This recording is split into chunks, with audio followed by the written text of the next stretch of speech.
Meus irmãos e irmãs, o Evangelho da missa de hoje, nessa nossa leitura continuada, liturgia dominical, do Evangelho de São Mateus, nós o escutamos recentemente quando celebramos a solenidade de São Pedro e São Paulo. Naquela ocasião meditamos, como era muito apropriado, sobre o aspecto da figura de São Pedro, da sua missão, que continua na sucessão com o ministério do Santo Padre, o Papa. Era o dia de celebrar esta fé que nós recebemos, que nós testemunhamos, que é um dom de Deus e que foi professada por São Pedro. E é claro que também hoje nós tomamos esta mesma perspectiva, mas com um acento um pouquinho diferente, podemos dizer assim, em relação àquela da festa de São Pedro. É que nós podemos tomar o Evangelho de hoje a partir da experiência de identidade. Esse quem é? Que Jesus pergunta. Quem é o Filho do Homem para os homens? Quem dizem os homens ser o Filho do Homem? E depois, e para vós, quem dizeis que eu sou? Pergunta Jesus. Então, o conhecimento de nosso Senhor é o conhecimento de sua própria identidade. E o Evangelho de hoje nos faz entender que no momento em que nós conhecemos quem é Jesus e fazemos a nossa profissão de fé, nós também conhecemos a nós mesmos, a nossa missão, temos a nossa vida transformada, como aconteceu com Simão, que teve o nome mudado naquele momento. É como se agora ele entendesse também sua própria identidade. Qual é a sua vocação? Qual é a sua missão? O que nosso Senhor o chamou para ser. Ele faz a profissão de fé. Tu és o Cristo, Filho do Deus vivo. Imediatamente ouve de Jesus: tu és feliz. E aquele que se chamava Simão recebe um nome novo. E nesse conhecimento aparece também a identidade da igreja. A igreja que é anunciada pelo Senhor. Portanto, meus irmãos e irmãs, hoje nós somos chamados a meditar sobre esse conhecimento de Jesus que revela a sua identidade mais profunda, não só na aparência, como se fosse a repetição de coisas antigas. De fato, aqueles que falam de Jesus, assim dizem os apóstolos. Quem dizem os homens ser o Filho do Homem? Os que não acompanham Jesus, aqueles que escutam esporadicamente, que já ouviram falar de Jesus, que conhecem alguma coisa sobre Jesus, cada um diz algo sobre Jesus. Mas é interessante que aqui se começa a falar somente de coisas, de pessoas do passado, pessoas muito importantes. É grande o profeta Elias. Jeremias é um profeta importantíssimo. E os outros profetas também. Mas é que aqueles que veem Jesus somente superficialmente são incapazes de enxergar a novidade que nosso Senhor significa, que nosso Senhor é, que nosso Senhor realiza. Não tem outros critérios, senão os do passado. É como se fosse mais um dentre os profetas. Repito, os profetas são muito importantes e os profetas mesmos, eles anunciaram essa vinda do Messias, como a profecia de Isaías que nós escutamos na primeira leitura, fala daquele que tem a chave da casa de Davi. E que depois nós interpretamos o próprio Jesus como aquele que tem a chave, aquela chave que agora ele entrega a Pedro. São Pedro, porém, que se chamava Simão, ele pôde entrar na profundidade da identidade de nosso Senhor. E vós, quem dizeis que eu sou? Não por causa do ouvir dizer, ou de um esforço do raciocínio humano, ou de uma simples comparação com os profetas do passado, mas com uma novidade jamais ouvida, jamais conhecida, de uma sabedoria profunda, ó profundidade da riqueza, da sabedoria e da ciência de Deus, como são inescrutáveis os seus juízos e impenetráveis os seus caminhos. Nos disse São Paulo na segunda leitura. Pois São Pedro, por vontade e revelação de Deus, chega ao conhecimento desta profundidade da sabedoria de Deus e diz aquilo que não era perceptível de imediato, mas é possível conhecer por causa do caminho feito, da proximidade, da companhia. Tu és o Messias, o Filho do Deus vivo. Não é simples repetição das profecias antigas. É a novidade da presença do Filho de Deus vivo em nosso meio, e é isso que São Pedro reconhece. Esta é a identidade mais profunda de Jesus, é o ser de nosso Senhor. E com isso, meus irmãos e irmãs, o próprio São Pedro tem a sua identidade revelada, a sua vida transformada, a sua vocação conhecida. Mas pensemos também em algumas informações que aparecem no Evangelho e para a nossa realidade, por causa da distância do lugar e do tempo, nós não percebemos de imediato o seu valor e o seu significado. Parece apenas como uma informação para dizer que tinha um lugar. Mas o Evangelho diz assim: Jesus foi à região de Cesareia de Filipe, e foi ali que ele perguntou aos discípulos: quem dizem os homens ser o Filho do Homem? E que lugar era esse? Cesareia de Filipe. Cesareia de Filipe é uma cidade com o nome em homenagem a César Augusto, o imperador romano. Daí a palavra Cesareia.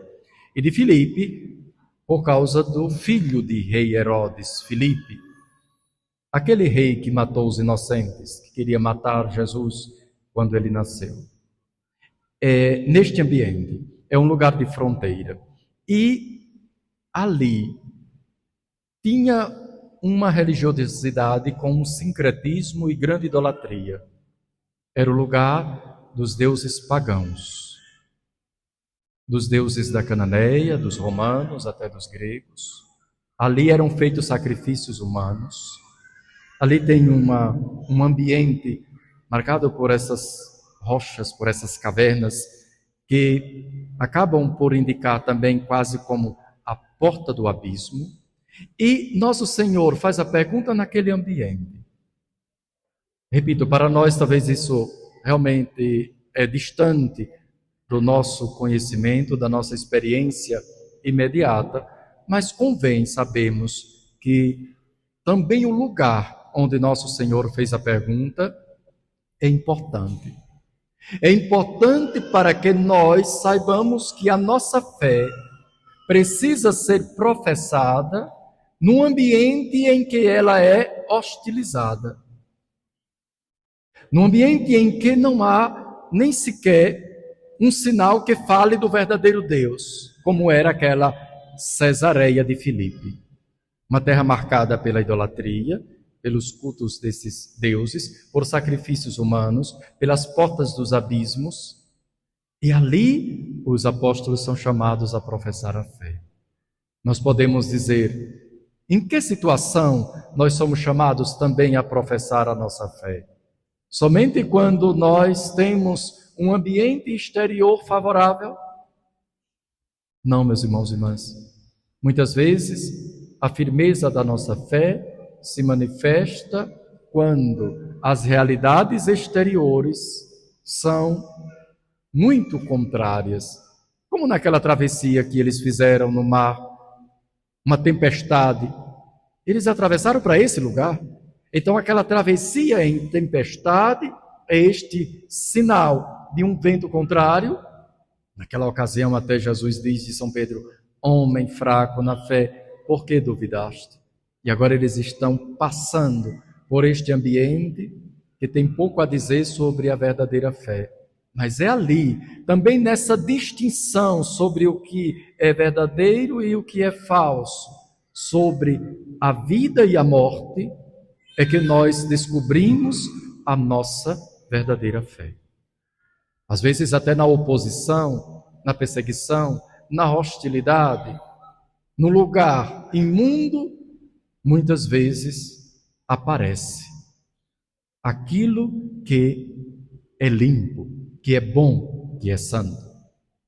Quem tem acompanhado aquela série pouco de fantasia bíblica chamada The Chosen, há de se lembrar como se retrata perfeitamente o lugar onde São Pedro fez a profissão de fé.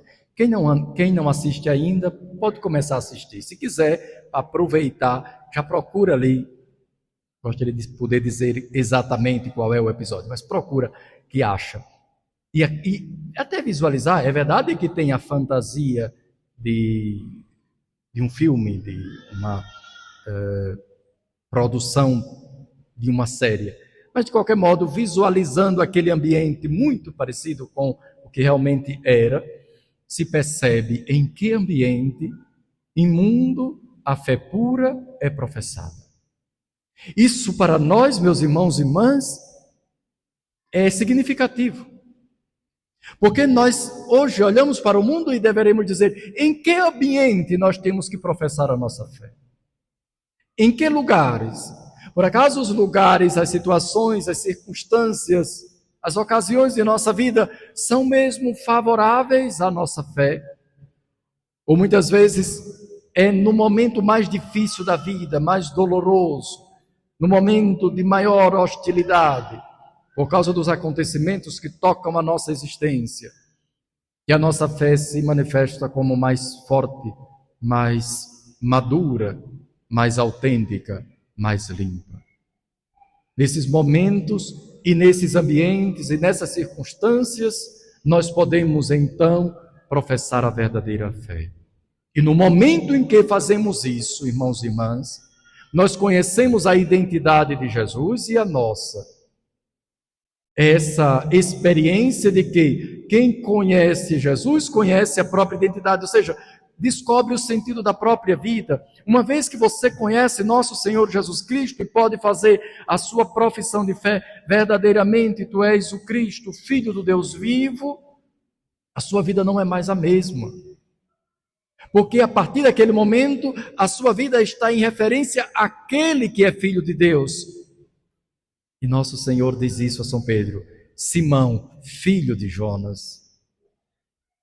Como São Pedro diz, Jesus, filho de Deus, Simão, filho de Jonas, lembra a sua filiação e a paternidade, para dizer agora tem um nome novo, quase dando uma paternidade nova, e ele é filho novo. Nós nos tornamos filhos em nosso Senhor Jesus Cristo, daquele mesmo Pai de nosso Senhor Jesus Cristo. Isso dá sentido à nossa vida, modifica nossa mente, nossas decisões, nossas metas, que nós somos chamados a fazer. E revela, evidentemente, a identidade da igreja. Naquele momento, nosso Senhor anuncia a edificação de uma igreja. E sobre esta pedra construirei a minha igreja. Ele faz, portanto, uma convocação. A palavra igreja significa convocação. Usa-se, é verdade, por comparação, a expressão construção, edificação, mas a palavra mesma significa essa assembleia convocada. É como se o Senhor dissesse: nesta fé que professaste, Simão, eu convocarei o meu povo. Ele convoca esse povo e reúne em uma só família para sermos filhos de Deus. Nós somos a expressão desta fé que São Pedro professou. E ele, nosso Senhor, diz: eu te darei as chaves do reino dos céus. Nós lembramos da referência às chaves na primeira leitura. Tudo que tu ligares na terra será ligado nos céus. Tudo que tu desligares na terra será desligado nos céus. Esta é a identidade da igreja, que foi enviada ao mundo para ligar e desligar, para unir. São Pedro é pedra de construção, pode ser também pedra de passagem, como um pontífice. De fato, depois de São Pedro se começou a usar a palavra pontífice. Já se usava no Antigo Testamento, aquele que faz ponte. Pontífice é o que faz ponte, é o que faz essa passagem. Naquela época, fazer ponte se usava pedra também, é o lugar dessa passagem. A igreja deve favorecer essa passagem, este encontro, criar estrada para que as pessoas se encontrem com Jesus Cristo. Nossa identidade é essa, é podermos ser estrada de passagem para que as pessoas encontrem nosso Senhor, para que saiam dos seus erros, das suas idolatrias, para encontrarem o Deus vivo e verdadeiro. E com uma promessa. A promessa é esta: o poder do inferno nunca poderá vencê-la. Mas, para dizer a verdade, nas traduções mais comuns na Bíblia, nós não encontramos simplesmente a palavra poder. O poder do inferno nunca poderá vencê-la. Está escrito assim: as portas dos infernos, as portas dos Hades não prevalecerão sobre ela. Está escrito as portas de Hades, depois é traduzido por inferno, não prevalecerão sobre elas. Observemos que deste modo, lembrando que se trata dessas portas do inferno que não poderão vencê-la, não é simplesmente que se diz que a igreja como que é atacada por um poder exterior e ela terá força de se defender. É mais do que isso. Do contrário, nós deveríamos dizer que a igreja está somente na defensiva. O poder do inferno está lutando contra ela e ela está se defendendo e ela não será vencida. Não é. Embora também seja assim. Mas é mais do que isso. Significa que as portas do inferno não resistirão à igreja, serão derrubadas, serão destruídas. Não é somente que a igreja não vai ser destruída pelo poder do inferno, é o inferno que será destruído pelo poder da igreja. Penso que se percebe a diferença. Se eu digo que eu não serei destruído, isso é somente um elemento passivo. Eu posso estar aqui por trás de uma redoma, posso construir uma torre, eu posso fazer uma proteção muito segura, eu posso blindar a minha vida, meu carro, minha casa, e fico lá prisioneiro. Eu faço da minha casa uma cadeia, uma prisão, e digo: o ladrão nunca vai poder me roubar. Também você virou preso. Ele está solto e você está preso, como é que ele vai lhe roubar? Então você ficou prisioneiro. É verdade que o ladrão não vai lhe roubar, mas você está prisioneiro, dentro de casa, mas está. É passivo. Você não tem nenhuma força contra o ladrão, a única força é se defender. Não é desse modo que a igreja vai resistir às forças do inferno, como se ela ficasse protegida e o inferno está aí com todo o seu poder e nunca poderá vencer a igreja. É mais do que isso, meus irmãos e irmãs. Não é somente que a igreja não vai ser atingida pelo poder dos infernos. É que o inferno será atingido pelo poder da igreja. O inferno foi destruído por nosso Senhor Jesus Cristo. E a igreja tem um poder de ligar e desligar. Portanto, é uma vitória ativa. É uma ação de destruição do mal que nós deveremos fazer. E nós precisamos entender que essa é a missão da igreja. Não é ficar parada, se defendendo, para que, e confiando até, como de fato é assim, na proteção de nosso Senhor, e dizer a igreja não vai ser destruída. Não, nós somos chamados a uma ação de destruição do mal. Nós não deveremos deixar que as portas de Hades prevaleçam. Elas devem ser derrubadas, elas devem ser quebradas para a libertação de todos nós.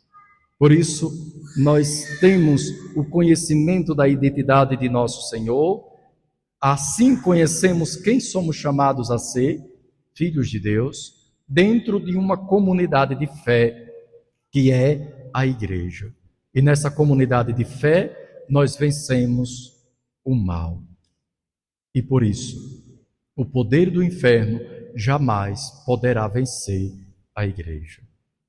Porque ela não é resultado do esforço do sangue humano, como disse nosso Senhor a Simão Pedro. Não foi pelo sangue nem pela carne, mas o Pai Celeste te revelou isso. É pelo poder de Deus que nós temos esta força para vencer o mal. Por isso, irmãos e irmãs, hoje somos chamados a fazer essa mesma profissão de fé.